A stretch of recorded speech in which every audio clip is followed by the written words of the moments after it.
insecurity, envy, jealousy, resentment, and unforgiveness.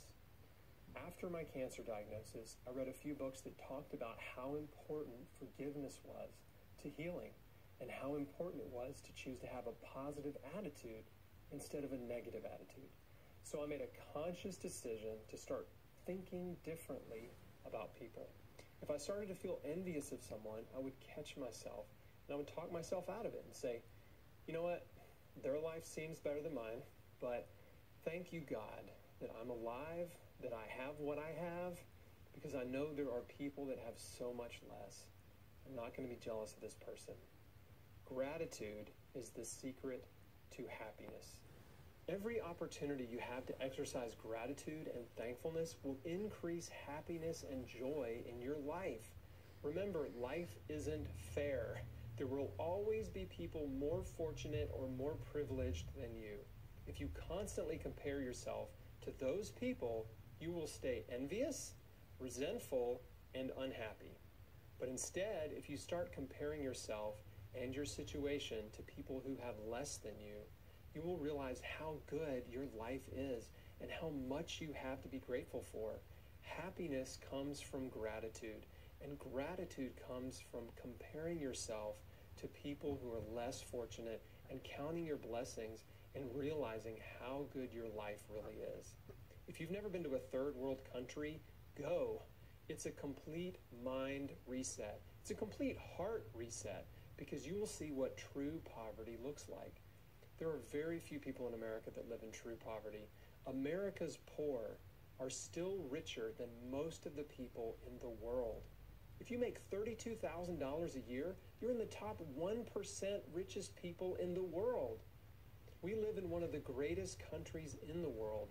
Why aren't we giving thanks to God every day for this?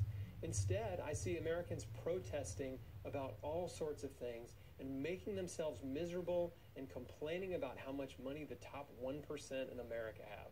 Just stop. When you see true poverty firsthand, you realize how rich you really are. So I just want to encourage you to stop focusing on people who have more than you. That fosters jealousy, envy, and resentment, which are negative, stress-producing emotions. Instead, focus on people who are less fortunate. This will create compassion, gratitude, and thankfulness in your heart. This is such an important thing, and it will make a huge difference when you start catching your negative thoughts and changing them.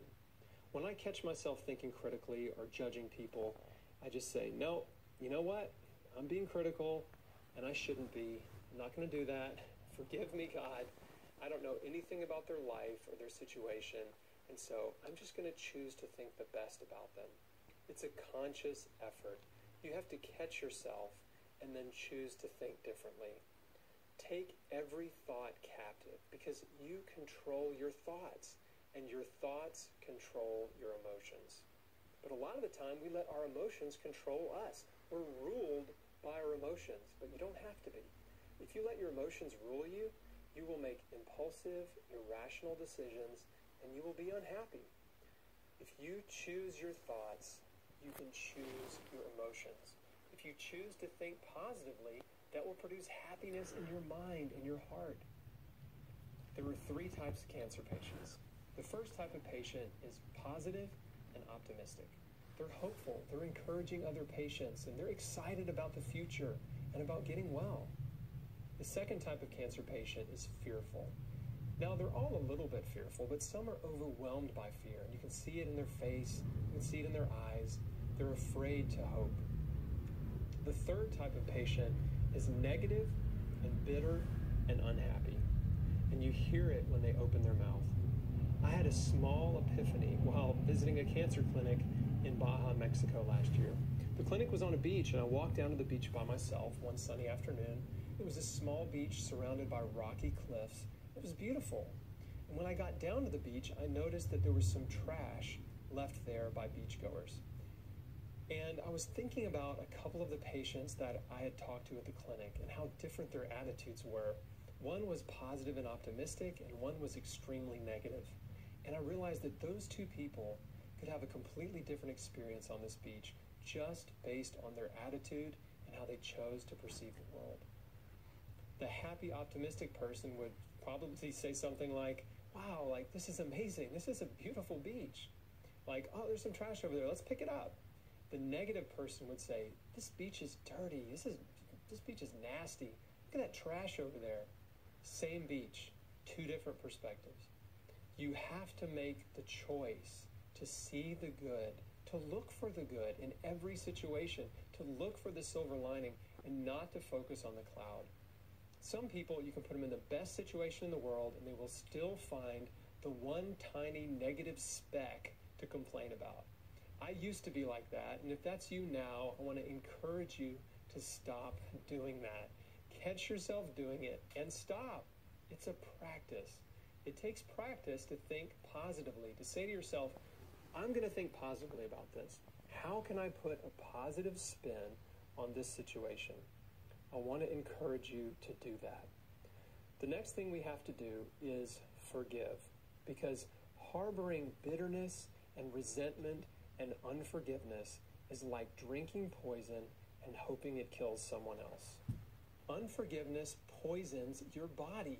It will make you sick. That's how powerful unforgiveness is. It's one of the most destructive emotions. It causes some of the highest levels of stress and anxiety in the body. This is where you may need to make a separate list and call it the forgiveness list. This is a list of people that you need to forgive. We all have people that we need to forgive. They may have hurt you today or yesterday or a few years ago or even decades ago. Now is the time to clean house and forgive. I want to tell you a story. I've been in the real estate business for 14 years, and I have some rental properties. Years ago, I bought a little two-bedroom house down the street from my house, and a middle-aged woman who had just gotten divorced applied to rent it. She was in a difficult situation, and I had compassion for her, so I rented her the house. A few days after she moved in, I stopped by to see how things were going, and to my surprise, the house reeked of cat urine. She had 2 or 3 cats that apparently had peed on everything she owned. Her rugs, her furniture, her clothes. And I was just like, great. Every time I checked on the house, it was messy and dirty, and it smelled like a giant litter box, and it really bothered me. I could have not renewed her lease the next year, but she paid the rent on time every month, so I just let it ride. After she'd been there a few years, I didn't hear from her much. There was no maintenance requests, and every time I made an appointment with her to come do an inspection, she would put me off or ask for more time or cancel at the last minute, saying she was sick or whatever. And I knew the house was going to be a mess, and I really didn't want to see it because I knew it was going to upset me.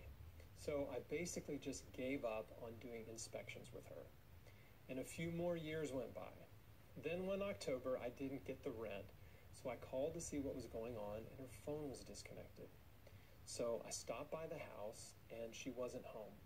I couldn't tell if she was still living there, so I peeked in through the living room window, and the living room was full of garbage. I could not believe what I was seeing. It was knee-deep, waist-deep in some places of just pure garbage. Newspapers, pizza boxes, liquor bottles, magazines, cat food tins, all the trash that you would normally throw away and get out of your house. But apparently she wasn't doing that. And I'm thinking, what is going on here? Is this lady like a garbage hoarder? The next day, I came back by the house, and her car was there. So I knocked on the door, and she cracked the door just enough to peek out at me. And I said, hey, I didn't get the rent this month, and I haven't heard from you, and I've seen inside the house. What's going on? And she said, I'm having some emotional problems. And I said, well, it's not safe for you to live here. You need to go ahead and move out. And she said, I'll be out by Monday. I came back on Monday, and she was gone. But she left me a house full of garbage. It was an absolute disgusting mess, and it cost me over $11,000 to clean it out and get it rentable again. It was that bad. The crew cleaning out the house actually found one of her cats dead under a pile of garbage. So she trashed my house, literally, and cost me a lot of money.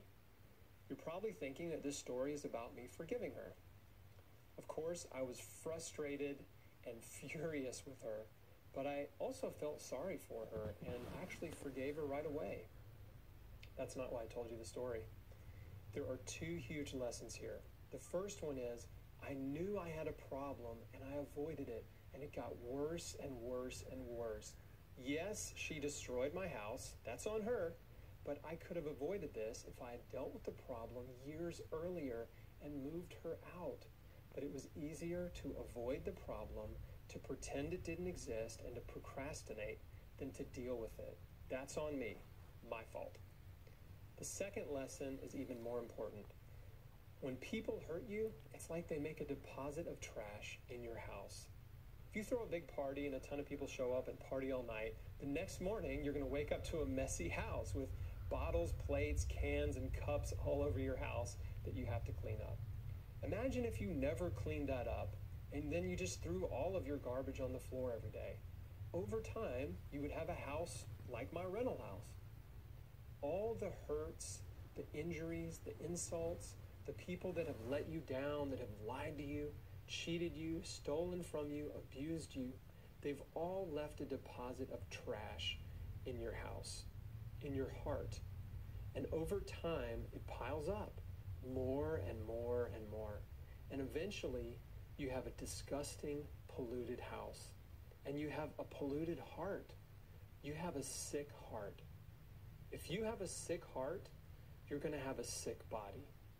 The only solution is to clean out your house, to clean out your heart. Forgiveness is how you do that. Forgiveness is like taking out the trash. When someone hurts you, it's like they make a little deposit of trash in your house. Then you pick it up, you put it in the garbage can, you take it out to the street, and you let God come, the garbage man, and pick it up and carry it away. That is how you clean out your heart, how you get rid of all the stress that comes from bitterness, resentment, and unforgiveness.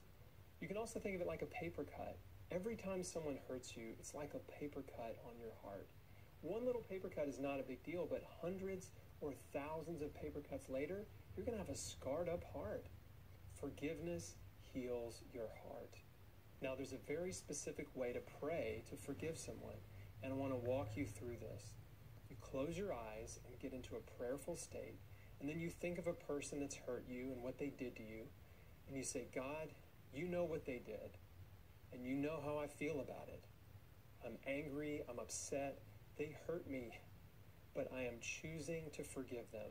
I'm letting it go, and I'm giving it to you. They're all yours. I'm not going to hold it against them anymore, and I'm asking you to bless them. When you pray that way, something really amazing happens. You're giving God permission to come in and heal your heart and take away that hurt, that injury, and to clean out that trash in your heart that's been polluting it, especially when you ask God to bless the people that have hurt you. I know that sounds crazy because when people hurt you, you don't want God to bless them. You want them to be struck by lightning. The good news is you don't have to want God to bless them. You don't have to be insincere, and you don't have to fake it. Let me explain this in a different way.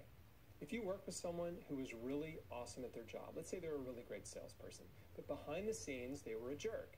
And let's say your boss came to you and said, I want to ask you about your coworker. Based on their sales, do they deserve a promotion? Now, part of you is thinking, no, they're a jerk. They don't deserve a promotion because I don't like them. But you're also thinking, well, if we're just talking about their job performance, then yes, I guess they do deserve a promotion.